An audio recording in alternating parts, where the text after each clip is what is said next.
Oi, gente, meu nome é Christian Dunker, eu sou psicanalista, professor do Instituto de Psicologia da USP e eu tenho um canal no YouTube, o Christian Dunker, onde eu respondo perguntas sobre psicanálise, sobre filosofia, sobre psicopatologia, cinema, política.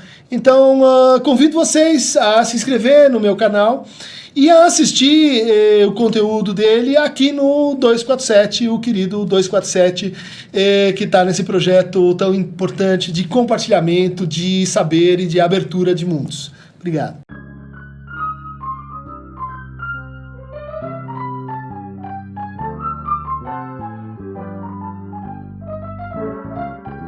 Bem-vindos ao nosso Falando Nisso de hoje, nesse canal YouTube, com uma pergunta trabalhosa, na verdade uma série de perguntas envolvendo a esquizoanálise. A gente já fez um vídeo aqui sobre Deleuze, introdutório, muitas reações, debates, que é super legal, é o objetivo mesmo do canal. Então vamos tentar fazer então um desdobramento dessa conversa aí num tema específico que é a esquizoanálise. Então, a partir da pergunta do Otávio Coelho Neto Arantes do Nascimento, professor, o livro Esquizoanálise seria contra-análise? Rick Tartaia, e a esquizoanálise? Célio Araújo, muito obrigado por esses termos contemporâneos, poderia seguir num paralelo entre psicanálise lacaniana e esquizoanálise? De novo, Rick Tartaia, não concordo com as críticas à esquizoanálise. A Deleuze e Guattari tem que ver com a produção, a questão do desejo. Alexandre Pittini, uma intervenção longa sobre Plotino, Hume, Leibniz, a forma como eu argumentei que Deleuze leu Hegel de uma forma um pouco assim parcial, talvez equivocada, e então as críticas que ele faz ao hegelianismo não teriam atingido muito bem o alvo, né? Pergunta também sobre, vou incluir aqui na esquizoanálise, na questão da esquizoanálise. Lucas Labanca, adoro o canal, queria falar sobre esquizoanálise e análise institucional em relação a Lacan. João Holanda, gostaria de compreender melhor a psicanálise com a esquizoanálise. Daí ele puxa a conversa para o anti-édipo. Cauê Pascoal Kopczynski.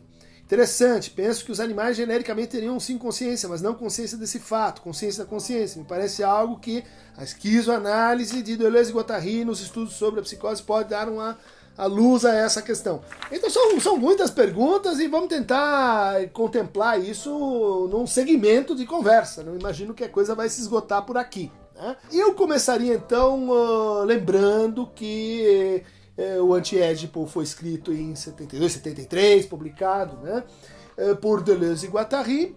Nessa parceria, Deleuze confessa assim, não tinha contato com a loucura, não entendia muito disso. O Guattari, o Félix Guattari, era discípulo e analisante do Lacan, e que foi responsável, vamos dizer assim, pela escrita das maiores partes desse livro. Para discutir esquizoanálise, que me parece assim, ser um complemento prático, né, um programa clínico derivado do Anti-Édipo, eu vou trabalhar com o livro O Inconsciente Maquínico, do Félix Guattari. Justamente o subtítulo é Ensaios de Esquizoanálise, que é um pouco, então ele que tem uma experiência clínica mais constituída, mais longa, ele se dedicou a explicitar o que seria a esquizoanálise. Logo no começo, a gente poderia marcar assim o que ele coloca como os 8 princípios da esquizoanálise.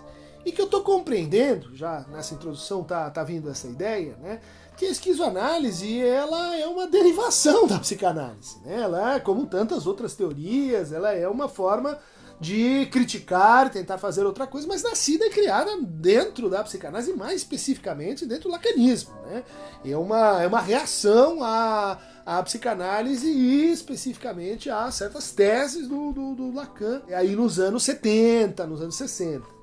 Então esses 8 princípios, vamos analisá-los, né? Diz lá o Guattari: não impedir, ou seja, parece ser muito compatível com deixar a associação livre fluir, né?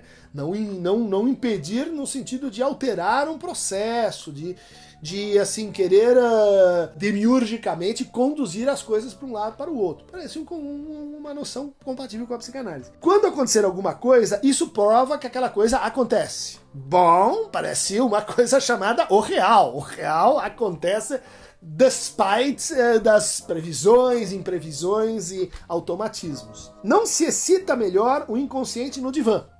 Então, o cinema é o divã do pobre, diz lá Guattari Deleuze. A escuta em território, a escuta na experiência, romper essa clausura, esse muro que é o consultório, e escutar o sofrimento muito mais além assim do setting tradicional e clássico.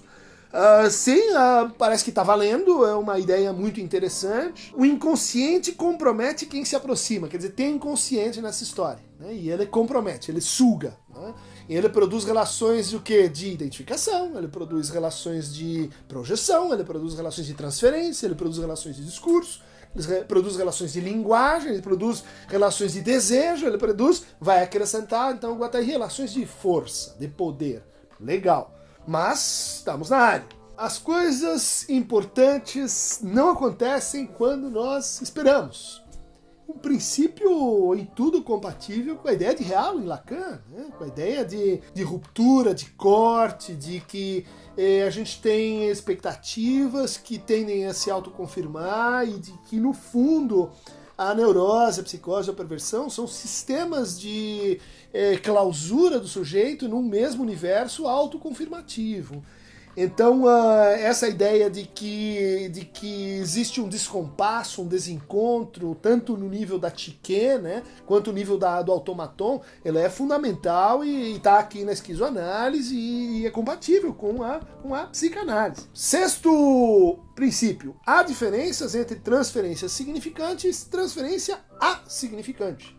Bom, mas é claro, sim, ela está questionando essa ideia de que a transferência seria um processo envolvendo o saber é conexo com a cadeia significante, suas significações e a suposição de um sujeito a esse saber, mas é em tudo convergente com a ideia, sim, lacaniana, de que a transferência não é toda significante, ela tem um objeto A, que não é feito de matéria significante, um objeto A que é causa do desejo, um objeto A que é informe, que é disforme, que tem que ver com aquilo que causa o amor entre as pessoas, e mais particularmente o amor de transferência, né? Então há uma diferença entre a vertente do objeto e a vertente do significante na transferência, bem observado pela esquizoanálise. Sétimo princípio: não há nada adquirido. Isso significa que que seria o oposto do adquirido, dado. Bom, isso parece uma referência ao Spinoza, também ao Nietzsche, a ideia de eterno retorno, e uma crítica do educacionismo em psicologia, em psicoterapia, né? De que a psicoterapia, no fundo, é uma aquisição, né, de coisas novas que estão assim nos faltando e que daí a gente precisa dominar esse saber para mudar a nossa vida. Há um tanto de apoio do Guattari na etologia, essa única psicologia verdadeira, segundo Lacan, né? Nessa ideia de não adquirido, ou seja, inato, de que nós temos disposições comportamentais que vêm pelo fato de a gente estar na espécie humana, Homo sapiens, que tem uma história filogenética. Bom, tem essa conotação, né? E me parece uma crítica pertinente, né? De que a gente não deve olhar para a psicoterapia como um processo aquisicionista, mas também me parece fraca essa oposição entre inato e adquirido, fraca no sentido de datado, né? Nature and nurture. E isso é muito anos 60, muito anos 70, né? E o último princípio, que é a ideia de princípio, é suspeita a priori, né? Um passe muito auto-irônico, né? 8 princípios, mas o último é de que não acredite em princípios. Mas isso tem que ver, então, com um movimento mais amplo de fundamentação do fazer esquizoanalítico, que eu acho que aí a gente vai encontrar expressivas diferenças, porque a esquizoanálise começa com uma crítica do Saussure e seu dualismo, língua, fala, significante, significado. vai para a crítica de Lévi-Strauss, né? Quer dizer, o fundamento levi-straussiano da psicanálise lacaniana está sob suspeita. Vai para o dualismo significante e significado no Lacan, que não é bem um dualismo.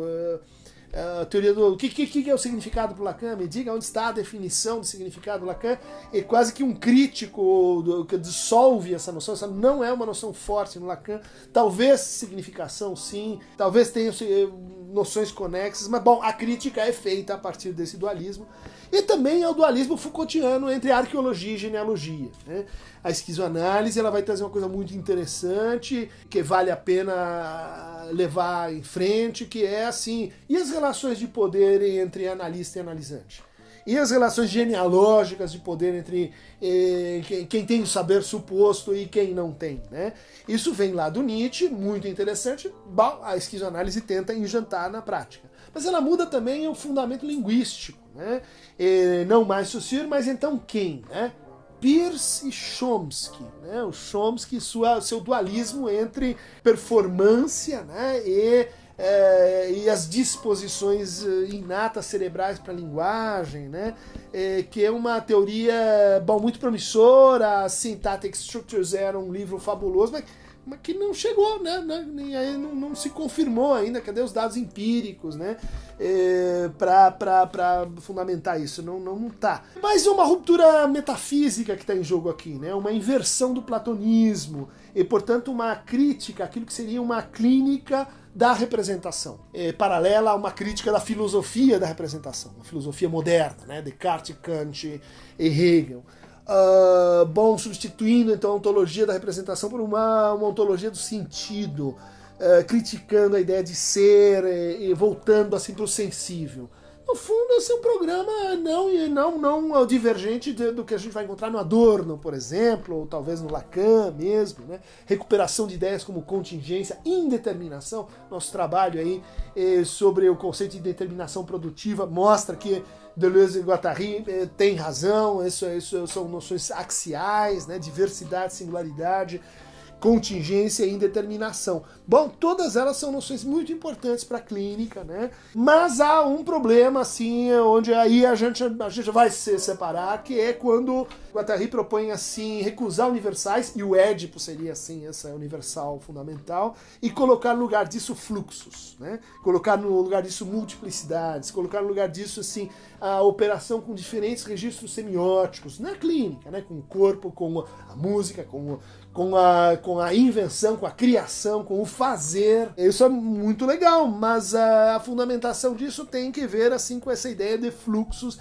e de vontade de potência no Nietzsche e recusa dos universais. Assim como Nietzsche é um crítico, né, do Hegel, como o Kierkegaard, e essa linha de retorno à empiria, né? Retorno ao empirismo transcendental, como se define então aquilo que seria a base filosófica de sustentação da esquizoanálise. Me parece que isso pode ter implicações políticas perigosas, né? Vontade de poder e supremacia dos particulares num mundo em que, justamente, se você for pôr os particulares contra os particulares, o que você vai ter é o capitalismo, né? É o capitalismo jantando todos os particulares, os fluxos e as multiplicidades. E vontade de poder numa situação assimétrica, será que isso não sanciona os poderes instituídos, né? Nós vamos fazer um vídeo sobre o Nietzsche, mas é um pouco suspeita essa ideia. Apesar de que ela tem assim umas vantagens, né, quando a gente pensa em introduzir mais a noção de força no atendimento, né? Força no sentido da dinamis, né? Força no sentido tem níveis molares, níveis moleculares, níveis mais abstratos, onde as transformações podem ocorrer. No fundo, isso é uma grande sacada do Guattari, né? De que a psicoterapia, a esquizoanálise é no fundo uma construção de máquinas transformativas, né?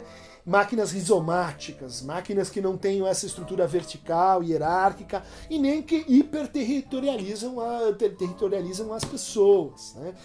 No fundo, a esquizoanálise ela tem que ver com uma crítica do nosso sintoma assim, institucionalista, nosso desejo de encontrar lugares fixos no mundo, de encontrar presenças onde, enfim, a gente recuperaria a harmonia esquizofrenia, e que a narrativa de Édipo seria, e o conceito de complexo de Édipo em psicanálise seria um instrumento para isso acontecer. Sim e não,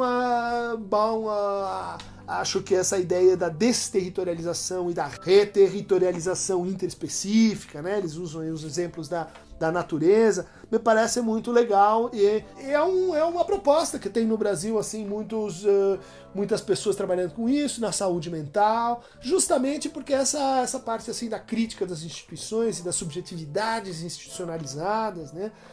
Justamente eles vão mobilizar uma outra teoria de linguagem para isso, os estoicos, os megáricos, isso tudo é super interessante e de fato tem uma abertura muito potente, né, para usar uma expressão da esquizoanálise, que é bacana. A demonstração clínica em o inconsciente maquínico é um pouco fraca, ela padece, aliás, de problemas que a gente vai encontrar no lacanismo também, ela está muito baseada numa leitura assim, clinicalista de Em Busca do Tempo Perdido, de Marcel Proust. Mas legal, é muito interessante, tem descobertas e inovações aqui sendo trazidas para a teoria da transformação e para a teoria da interpretação em psicanálise. Então está feito aí uma introdução semicrítica, seminômade do inconsciente maquínico do Guattari para a gente continuar essa conversa.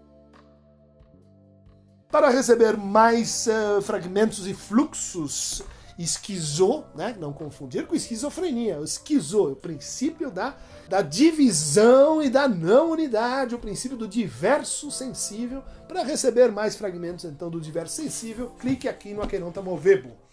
E ficamos por aqui hoje.